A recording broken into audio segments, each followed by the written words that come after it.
Right. Welcome in, everyone, to a brand new deep dive. Yeah. And especially want to say hi if this is the first time you're joining us. We've got a really fascinating topic lined up today. And it's one that, honestly, I think is becoming more and more crucial with each passing day. AI in cybersecurity. You know, the cyber threats out there, they're not getting any simpler. They're evolving, becoming more sophisticated, more cunning. And to really get a handle on what's happening, understanding how AI is changing the whole game and who the big players are is absolutely essential knowledge now. It's not really optional anymore. Yeah, you hit the nail on the head there. Listeners joining us today are tuning in at like a pivotal moment, really. Think about it. The sheer volume of cyber attacks, not to mention the cleverness behind them, it's just overwhelming. Human analysts alone, no matter how skilled they are, just can't keep up. That's where AI steps in. It brings the potential to analyze these massive data sets at speeds we couldn't even dream of before. And from that analysis, it can give us insights that were honestly just out of reach until very recently. Absolutely. All right, diving into a new topic today, and it's a big one, AI cybersecurity. We're really excited to be digging into this report from AGI Red Pill, AI at War. They've done some incredible work here. Yeah, you can tell they really went deep on this one, citing over 80 different sources. That's a lot of research to pull together. Yeah, huge shout out to AGI Red Pill for putting this all together. It's a fantastic resource for, well, really anyone in cybersecurity, but especially for those in leadership roles. Absolutely. If you're making decisions about security strategy or just, trying to stay ahead of the curve, this report is a must read. Okay, so our mission today is to give you the key takeaways from this report, sort of a crash course on the current AI security landscape, what the threats are, and what you can do about it. We'll hit the executive summary, the introduction, all those key sections. We're talking about AI security risks, open source tools you can use, that skills gap everybody's talking about, the governance side of things, how these different platforms stack up against each other, and of course, generative AI, where it all fits in. And if you're listening to this, you're probably already pretty familiar with cybersecurity, so we're not going to spend a ton of time on the basics. We're going to get right into the meat of it. Right to the good stuff. Let's start with that executive summary. One of the first things AGI Red Pill points out is that AI is now a core part of cybersecurity, not just for defense either. Yeah, AI is being used by attackers too. It's a whole new ballgame. And it's changing fast. The report talks about two big things happening right now. You've got the rise of these powerful generative AI models like GPT-4 and Google Gemini 2.0. Those are, well, they're game changers. And then you've got these whole enterprise AI security platforms emerging from companies like Google, Microsoft, IBM, AWS. It's a pretty big deal. Big deal is right. And AGI Red Pill, they've pulled out some key findings that leaders need to be aware of. For one, the threats are getting way more sophisticated. Data poisoning, adversarial attacks, even model theft. These aren't just theoretical either. No, not theoretical at all. And they specifically call out clean label data poisoning as a really tricky one because, well, it's just so hard to spot. Yeah, because the data looks fine on the surface. Yeah. That's a tough one to catch. And then you've got these multimodal AI systems coming into play, processing all kinds of data. Text, images, audio, video, opens up a whole new world of vulnerabilities. Cross-modal data poisoning, synchronization exploits. Yeah, it's like the attack surface just exploded. So as a leader, you need to be thinking, how do my security strategies keep up with this? It's a whole new set of challenges. And it's not all doom and gloom. The report talks about some great tools out there that can help. Open source tools like NB Defense and the Adversarial Robustness Toolbox, RT. Yeah, love those open source tools. Yeah. They're so important for making security accessible to everyone. And those two are particularly good. They let you build security right into your AI development process. Exactly, that shift left idea. Catch problems early. Huge. But there's a big problem, and the report talks about this too. The AI security skills gap. There just aren't enough people out there who know how to secure these systems. Yeah, research suggests the gap could be as high as 50%. That's a lot of organizations that might not have the right people to deal with these threats. So as a leader, you have to ask yourself, how am I going to fill that gap? Training, hiring, something's got to give. Right. You got to figure out how to get the right expertise in place. And then there's the whole governance and compliance piece. Right. GDPR, CCPA, and all those ethical frameworks that Google, Microsoft, and those guys are putting out. You can't ignore those, especially when you're dealing with sensitive data. Absolutely. Building trust in AI means doing things the right way. And the report, it also touches on how these different AI security platforms from Google, Microsoft, IBM, and AWS, how their architectures actually differ. Yeah, the point being that there's no one-size-fits-all solution. You have to pick The platform that works best for your specific needs, your infrastructure, your data, your compliance requirements. Exactly. Makes sense, right? All right, let's move on to section 2, the introduction. This is where AGI Red Pill really sets the stage for understanding just how much the AI security landscape is changing. And, AI has already had a huge impact on cybersecurity, automating threat detection, speeding up analysis, that kind of stuff. Right, but now it's like this, well, the report calls it an arms race. As soon as you use AI to improve your defenses, the attackers are using it to make their attacks more sophisticated. It's a constant game of cat and mouse. And in this section, the report clearly lays out the core challenges you need to be thinking about. First up, those AI-specific risks we mentioned earlier. Data poisoning, adversarial inputs, model theft. Those are different beasts than traditional cybersecurity threats.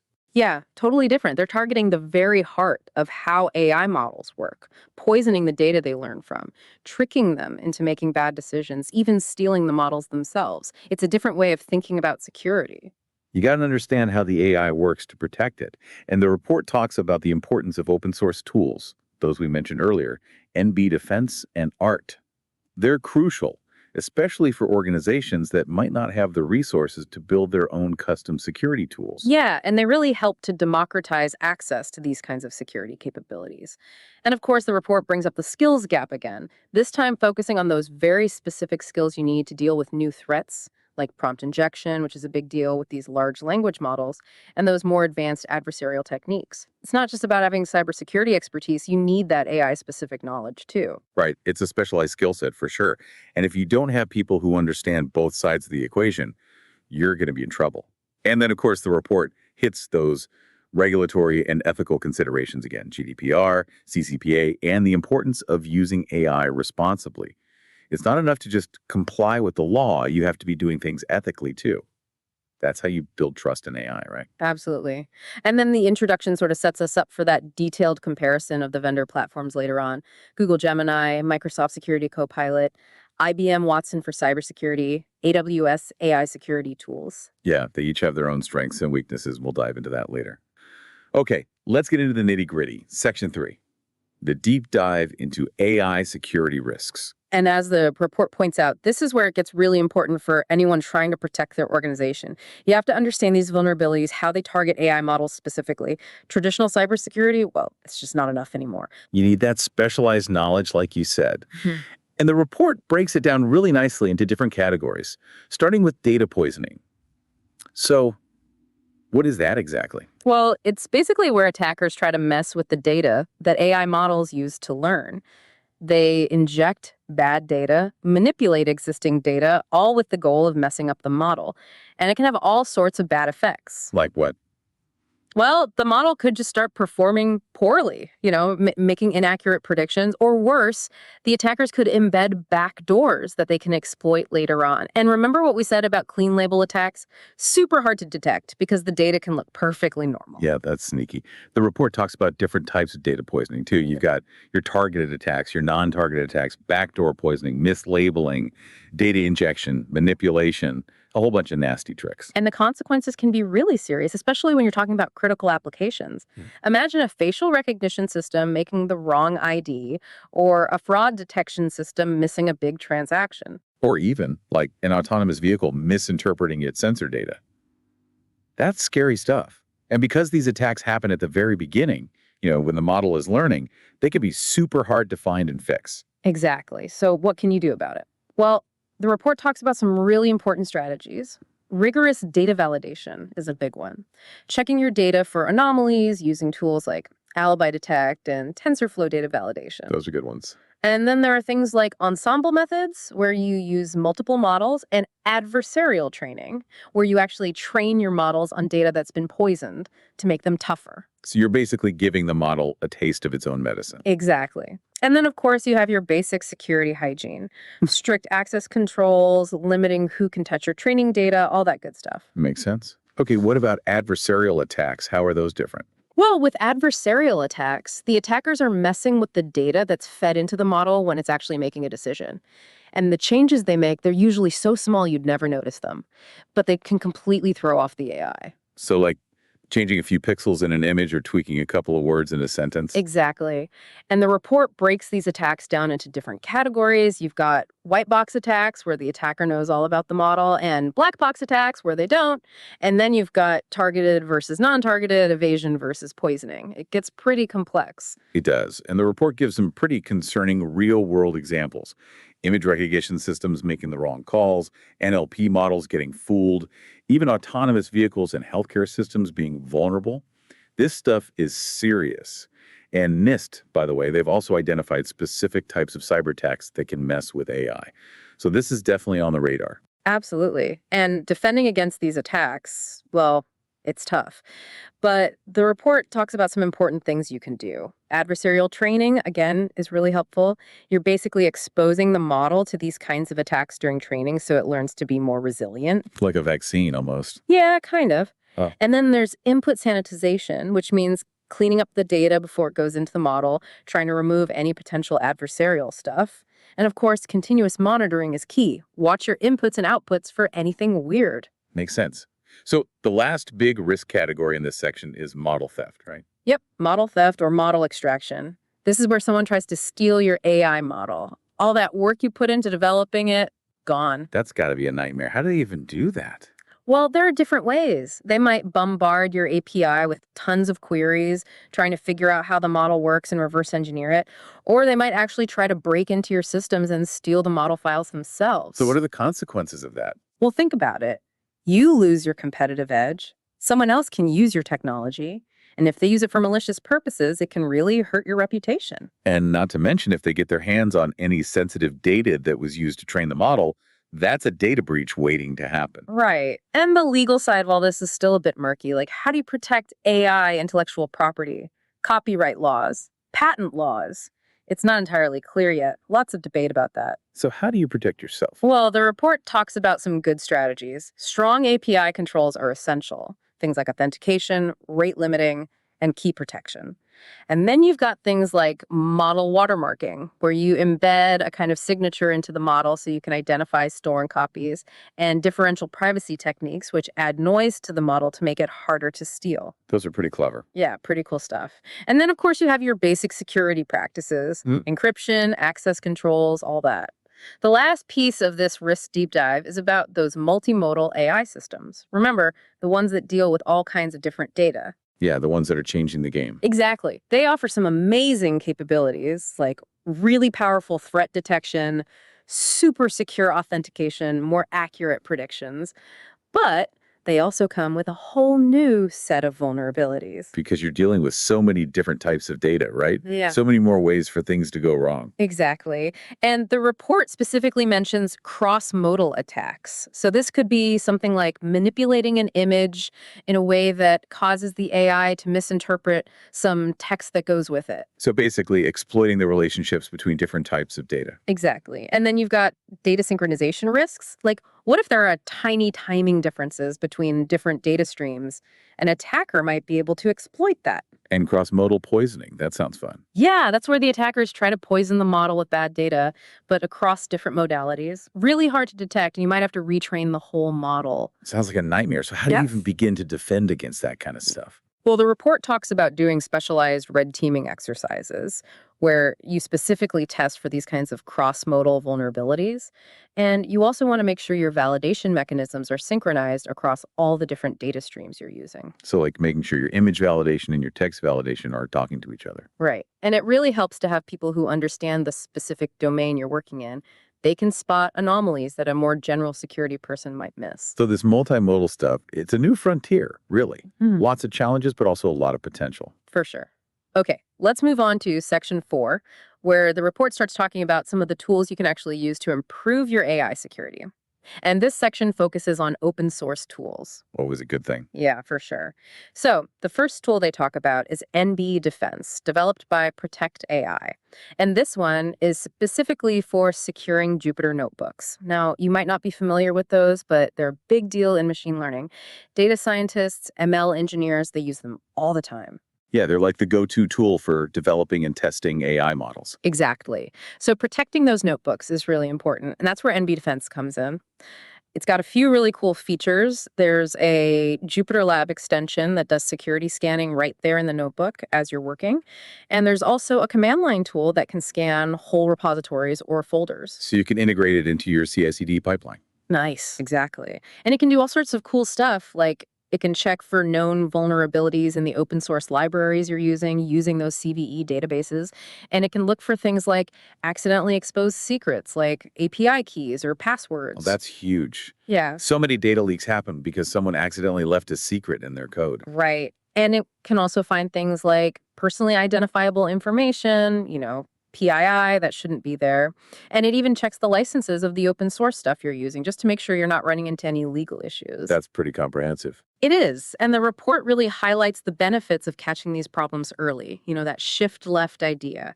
And having those automated scans for secrets and vulnerabilities, well, it just saves so much time and hassle. And reduces risk big time. So what's the other tool they talk about? The other one is the Adversarial Robustness Toolbox, or RT. It's an open source Python library, and it's got quite a bit of history. Oh, how so? Well, it was originally created by IBM, but now it's part of the Linux Foundation AI and Data Foundation, so it's got a lot of support behind it. And the report really emphasizes just how much it can do. It's got modules for generating all sorts of attacks, evasion, poisoning, model extraction. And it's got a whole bunch of defense mechanisms too, preprocessors, post-processors, training techniques, all that stuff. And it can even evaluate how robust your models are against different threats. Sounds like it's got all the bases covered. It does, and it works with all the major machine learning frameworks like TensorFlow, Keras, PyTorch. So it's really flexible. That's great. I mean, you don't want to be locked into one specific framework. Nope. And the report gives some great examples of how you can actually use RT. Like you can use it to generate those adversarial examples we talked about earlier, to test your models and make them tougher. You can use it to defend against data poisoning, to detect model theft attempts. It's a really powerful tool. Awesome. All right, let's move on to something that's, well, a little less awesome. The AI security skills gap. Yeah. Section 5. Yeah, this is a big one. And the report doesn't sugarcoat it. There is a serious shortage of people who know how to secure AI systems, and it's only going to get worse. Yeah, that 50% potential shortfall they mentioned earlier, that's a scary number. And, part of the problem is that the threats are evolving so quickly. New vulnerabilities popping up all the time, and we just don't have enough people who can keep up. Exactly. Prompt injection attacks, those new adversarial techniques. It's tough to find people who understand all that. And then you've got budget constraints. It's not always easy to hire people with these specialized skills or to train your existing teams. So what's the answer? What does the report suggest? Well, specialized training is a big one. People need to learn about adversarial machine learning, data poisoning defenses, how to deal with LLMs. Certifications can be helpful too. And organizations really need to start encouraging more collaboration between security teams and AI development teams. So more cross-functional knowledge sharing. That makes Sure. sense. It's not just about the security people. It's about everyone involved in developing and deploying AI systems. Exactly. And the report even talks about using AI itself to help close the skills gap, AI-powered learning platforms, things like that. But the bottom line is continuous learning is essential. You can't just learn something once and think you're good to go. You got to keep up with this stuff. It's a moving target. For sure. Okay, section 6, governance and compliance. This is where it gets really important for leaders, especially when you're dealing with sensitive data. Right. You can't just throw AI into your security operations and hope for the best. You have to think about the rules, the regulations, the ethical implications. Absolutely. And the report really stresses the importance of complying with things like GDPR and CCPA, those big data privacy regulations, especially if you're operating in Europe or California. Those are must-haves. No doubt. And the report actually goes into how each of those big vendor platforms, Google Gemini, Microsoft Security Copilot, IBM Watson for cybersecurity, AWS AI security tools, how they each address these regulatory requirements. It's interesting to see how they each approach it differently. Yeah, they all have their own ways of doing things. So with Google Gemini, they talk a lot about data usage controls and the fact that they've got all those compliance certifications like ISO 7001. And they really emphasize that your data stays within your own workspace. It's not going anywhere it shouldn't. And encryption, of course. Ah. Got to have that. What about Microsoft Security Copilot? With Microsoft, they talk about how they're compliant with GDPR and the EU data boundary, and they make it clear that everything stays within the Microsoft 365 ecosystem. Their data processing agreements are all lined up with GDPR and CCPA too, so they're definitely taking it seriously. Good to hear. What about IBM Watson for cybersecurity? IBM really focuses on the idea that you own your data, you control it.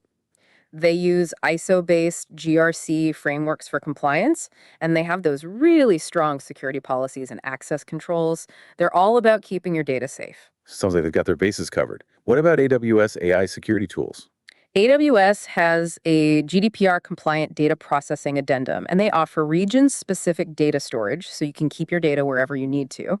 They also have a lot of guidance on how to comply with CCPA, especially when it comes to things like data deletion and encryption. So they're all pretty solid on the compliance front. That's good to know. But the report doesn't stop there. It also gets into ethical AI practices, which is something that's becoming more and more important. Absolutely. It's not just about checking the boxes, it's about doing the right thing, using AI responsibly. And each of those vendors has their own approach to this. Google, for example, they align everything with their AI principles, which focus on things like fairness, safety, and accountability. They're really big on testing for things like prompt injections and making sure that AI isn't being used in harmful ways. And what about Microsoft? Microsoft has this whole set of principles around fairness, reliability, privacy, inclusiveness, accountability. They build security right into their AI development process, and they use this technique called meta-prompting to make sure the AI is giving the right kind of responses. Meta prompting. That's a new one. Yeah, it's pretty cool. It's basically about guiding the AI, making sure it's not going off the rails. And then you've got IBM. Their big thing is that AI should be augmenting human intelligence, not replacing it. Yeah. So they're all about having humans in the loop, making sure there's oversight and accountability. Makes sense. What about AWS? AWS has a responsible AI policy that lays out all the things you can't do with their AI services, like spreading disinformation or harming minors. And they're big on fairness, explainability, data protection, and governance. They even have these things called AI service cards for each of their AI offerings, which outline the intended use cases, any limitations, and potential ethical considerations. So they're really trying to be transparent about the potential downsides of AI. Yeah, definitely. They want people to use it responsibly. Okay, moving on to section 7. This is where the report gets into the nitty-gritty of how these platforms actually work, the architectural comparison. And as the report points out, this stuff is really important if you're trying to choose the right platform for your organization. Each one is built differently, and those differences matter. Absolutely. So they start with Google Gemini for cybersecurity. And at its core, it's all about those security tuned foundation models, including Gemini 2.0, which can handle all sorts of data, text, images, video, you name it. It's built on Google's JAGXXLA framework and runs on their tensor processing units or TPUs. Lots of processing power there. Yeah, Google's got the hardware for sure. And they've integrated Mandiant threat intelligence and all that threat data they have from VirusTotal. So they're bringing a lot to the table. Oh, yeah, for sure. And when it comes to how it actually works, they've got those natural language interfaces so you can ask questions in plain English. It can give you summaries of alerts, tell you what to do about them. And they've built in all those security features, data isolation, encryption, user controls, all the good stuff. So what are the big takeaways about Google Gemini? What are its strengths? Well, that multimodal analysis is a big one. Being able to analyze all those different types of data together, that's huge. And the real-time threat intelligence from Mandiant and Google, that's another major advantage. And for organizations that are already using Google Cloud, it's a pretty natural fit, right? Oh, yeah, it integrates seamlessly with all those other Google Cloud services. The report also mentions a specific advantage related to Mandiant, something about threat actor behavior. Yeah, they talk about how Mandiant Frontline Intel gives you a really deep understanding of how threat actors work, their tactics, techniques, and procedures, those TTPs. So it's not just about detecting threats, it's about understanding them so you can be more proactive. Okay, moving on to Microsoft Security Copilot. How does that one stack up? Well, the hardest security copilot is OpenAI's GPT-4, plus some of Microsoft's own security-specific models. And they've designed it to pull in all sorts of security signals from across the Microsoft ecosystem. M365, Defender, Sentinel, Intune, they're all feeding into it. So it's really plugged into the whole Microsoft world. Oh, yeah, totally. And they use this thing called grounding to make sure the AI is giving you the most relevant information. It basically uses your organizational data and the context of your query to refine the results. That's pretty smart. So what can it actually do? Well, you can do threat analysis using natural language. You can have it examine scripts for suspicious behavior. It can summarize incidents for you so you don't have to wade through tons of data.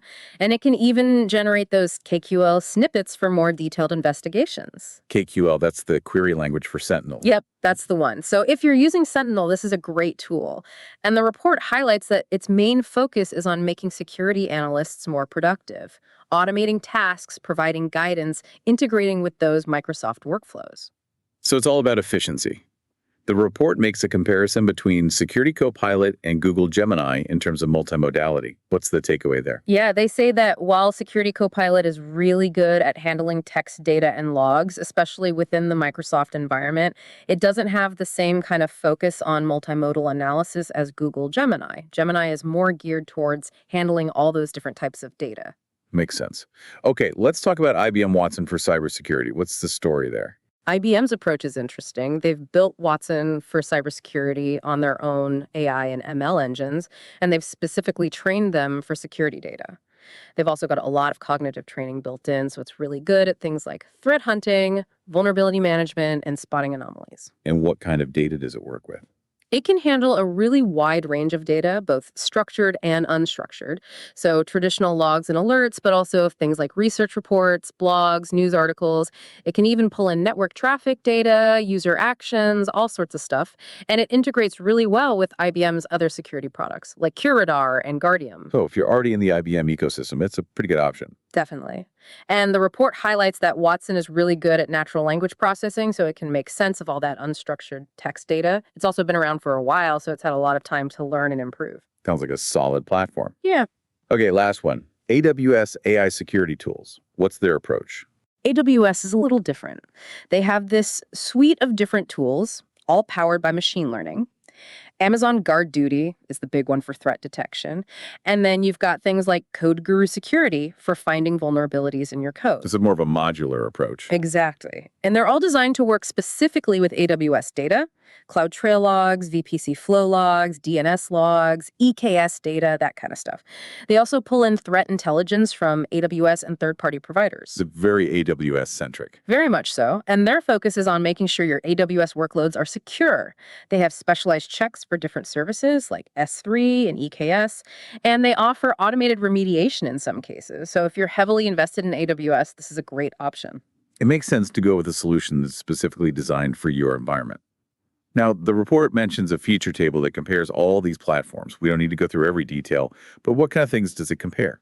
It looks at a lot of different things, actually. The AI models they use, their threat intelligence sources, the data they analyze, their capabilities, whether they do multimodal analysis, their integration with the cloud, their focus, their approach to data privacy and ethics. It's like a cheat sheet for choosing the right platform. Exactly. And if you want to dig into the details, the full table is probably available on the AGI Red Pill platform. You should definitely check that out.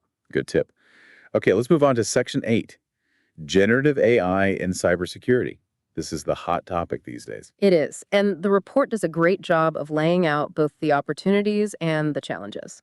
So, starting with the good stuff, generative AI has the potential to really revolutionize cybersecurity. It can be used to improve threat detection, automate tasks, generate synthetic data for training, all sorts of cool stuff. Give me some specifics. Well, for example, it can be used to detect threats that traditional methods might miss. Like, it can learn patterns of normal behavior so well that it can spot even the tiniest deviations that might signal an attack.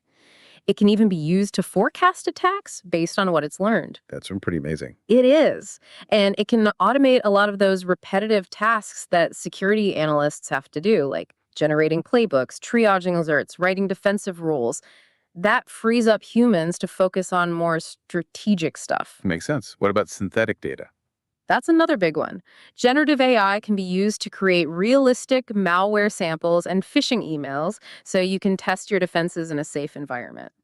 And you can use it for training too, giving your employees a chance to practice their skills without any real-world risk. That's much better than using real malware or phishing attacks for training. Oh yeah, for sure. And then there's multimodal threat analysis. Generative AI can be used to analyze all those different types of data together, like text, images, audio, to get a more complete picture of what's going on. So it's not just looking at one piece of the puzzle, it's putting it all together. Exactly. And finally, it can be used to improve incident response. It can summarize logs, recommend remediation steps, even generate reports. It can really speed things up. So lots of good stuff there. What about the downsides? Well, as you can imagine, the same technology that can be used for good can also be used for bad. Attackers can use generative AI to create more convincing phishing campaigns, generate deepfakes that are hard to detect, develop new kinds of malware. So it's a double-edged sword. Absolutely. And the data poisoning problem becomes even bigger. If an attacker can poison the data that's used to train a generative AI model, they can basically compromise the whole model. That's scary. It is. And then there's the possibility of adversarial attacks that target the generative AI models themselves. Attackers could find ways to trick them into producing dangerous outputs. So it's not just about protecting the data that goes into the model, it's about protecting the model itself. Exactly. And you still have those issues with false positives and negatives. Generative AI models can make mistakes, just like any other AI. And if you're relying on them for security, those mistakes can be costly. Right. And then there's the whole ethical side of things. You have to make sure these generative AI models are being used responsibly, that they're not being used to do things that. It's clear that AI is changing the game in cybersecurity. And generative AI is going to become even more important in the coming years, both for defense and offense. The ability to analyze all those different types of data, that's going to be crucial. And we need to be very mindful of the risks that come with using AI. We have to be proactive about managing those risks. This is a field that's moving at lightning speed. We can expect to see constant advancements in both the tools that are available and the techniques that attackers are using. Staying informed, educating yourself, and taking proactive steps to implement these technologies responsibly, that's going to be essential for any organization that wants to stay ahead of the curve. That's a great point to end on. So, for our listeners out there, I want to leave you with this question. Knowing that AI is becoming such a major force in cybersecurity, what steps can you take within your own organization to make sure you're using these technologies responsibly and that you're prepared for the challenges ahead? We encourage you to dive deeper into Faisal Ali's work and check out the resources available at AGI Red Pill. They offer some really great insights into this rapidly evolving field. Thanks for joining us for this deep dive, everyone. We'll see you next time.